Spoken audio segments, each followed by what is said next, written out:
Welcome to Dr. Jester Talks. Yeah, this is probably one of the very first few videos in which I opened the day with me talking, not giving you a rant or some other nonsense. Anyway, this news is new, very, very new, very, very warm, and I would have covered it earlier, but living on a third world shithole gives you certain benefits, like, for instance, not having power for a few hours. Hey! Anyway, I'm gonna go and cover this. Let's see if I switched it. Ah, there you go. From Reuters, Poland ready to place all its MiG-29 jets at the disposal of the US. What does this mean? Yes, it means one thing. Remember the discussion that the US had with the even inside the... No, I was going to say parliament, but it's not a parliament. Oh my god, it's the Congress. The Congress in America, and requests of America to place the MiG-29s and other Russian-made jets from former Warsaw Pact countries that they had inherited from Russia when the Soviet Union broke up, at the disposal of the Ukraine. But there had many difficulties. Many of those countries were not interested in doing so. Mostly because they had no assurances that the gap that would leave those planes were okay.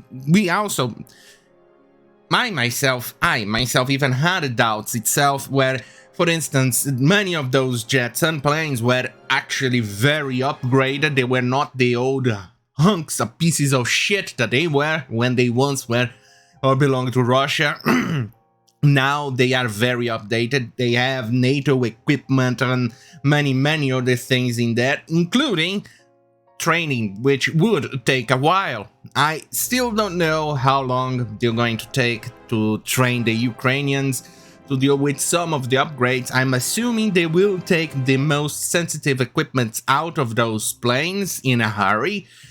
I don't know how long it's going to take. I don't know when they're going to finally be over, but apparently, according to the news... You know what? Let's switch here to a beautiful little picture. Let's see, switching back. I still haven't received my little adapter. As you can see, the MiG-29 here is at the back. This one is the F-1652 block. It's a very modern plane, and it's a very good plane. It has a near pristine record of survival. And the only one, and still managed to limp back to its territory, was a shot down from a Syrian anti-air missile. I think they released over 50 missiles, or thereabouts in numbers, against F-16, and it survived nearly all of them, with only one actually exploding very far away from the plane, but sufficient enough to actually cause damage to the systems for it to only limp back to Israel and the pilots to eject. They survived, obviously. The plane did not, but it survived long enough for them to fly right back to Israel. So this plane here is amazing. The MiG-29 not so much, but the MiG-29 still not a bad plane by all means. In fact, it's a very deadly plane if you actually have it upgraded. They don't have much of a range because their engines are a bit thirsty. Think of it like the good stereotype of the drunken Russian. The MiG-29 pretty much fills that stereotype with whistles and bells and a cherry on top. Because it has a very short range, because those two engines were never optimized to survive long enough to actually bother. Yes, the Soviet-Russia doctrine was to create as many crappy products and overwhelm the Western defenses with numbers. Like they say, numbers have a quality on its own. Quantity has a quality on its own. And that's the entire point of the Soviet Russia, even today on Russian equipment. It's quantity over quality. And this is another example, but either way. The plane is thirsty, so the engines are Russians, of course. I suppose the quantity of spare parts is still quite good, considering it's a plane that has been on the black market for years on years. So that at least that much. And even if there are no available parts anymore, you can still always cannibalize something. But anyway, my point is, they are going to receive new jets to actually cover the gap those MiG-29s are going to leave. Poland ordered F-35s. They have very good planes, very up-to-date. And they're not going to get there soon, but they may get, there are possibilities. They may get extra express order of it, get something really fast in exchange. They could, for instance, get hurried production of new F-16s, probably Block 70s, which many are still going to Taiwan because they actually get a priority take on that one because of China, but right now we don't know who is going to get the priority, Taiwan or Poland. Or make Lockheed Martin actually open up a new factories to produce more F-16s, or get a surplus of F-16s from America, but America probably doesn't have many surpluses that can actually match the MiG-29s, or at least get near the F-1650s. But either way, they still have, they actually have the know-how how to maintain the F-16, so probably use the F-16s somewhere, mothball or in a deposit somewhere. They may not actually be up to the Block 50 standards, but they're probably pretty much equal to the MiG-29 that you see here on this picture. Let's see, switch it back. Let's switch to another picture. Right, switched, yes. As you can see here, this is the F-16 Block 50-52. This is the MiG-29 you see here. It's Russian. And then you see another Russian aircraft, an Su-22. I forgot to actually check if they're still operational in Poland, but either way, it's one of the better looking bombers that Russia made. I'm not gonna lie, it looks quite good. It's subsonic, though. Anyway, where was I? Ah, right, the replacements.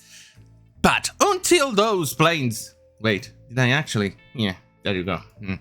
But until those planes actually get to Poland, there's still the possibility of leaving a very big, large gap on the Polish Air Force, and that's unacceptable, especially with the Russians attacking right now. So, what they are going to do, which I assume is the correct course of action, is that the neighboring countries, probably England, probably Spain, even France, even Germany, are going to send some planes to actually station in Poland to actually help them in their defense to patrol their borders with Ukraine. I assume that's going to be the case until America gets there as well to actually help in patrolling, because even Sweden are actually increasing budgets to increase their military. Denmark, Japan, and many other countries are increasing their military, the budget of their military, due to Russia. And I assume the Baltic countries are all going crazy over all of this. And trust me, I would too. Anyway, there's anything else I want to cover in this? No. So basically, I'm gonna go and read the news now that I gave the context needed for all of this.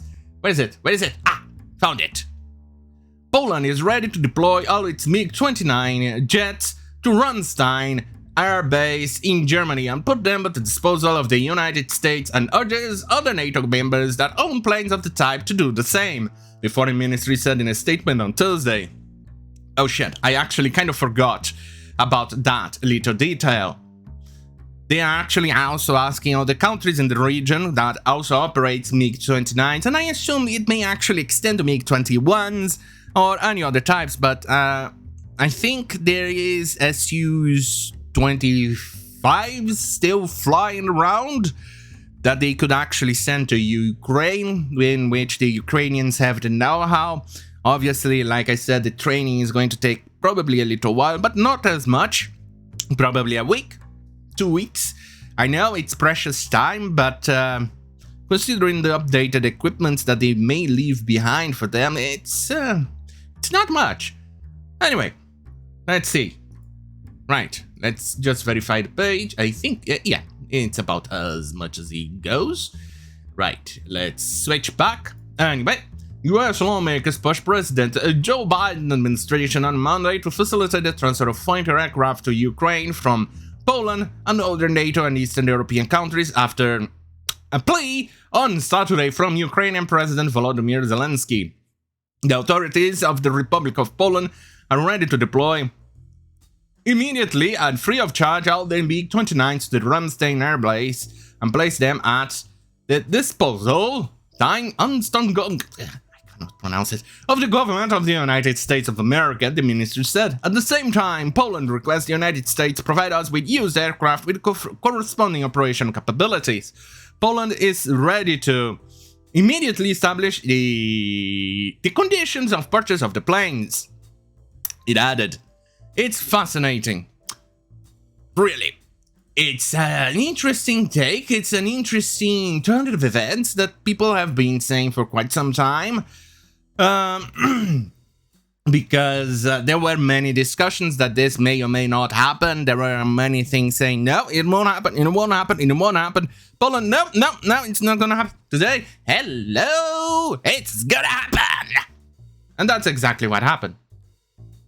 It's, I'm interested to see how this is going to fare and all of that, where those planes are going to be based.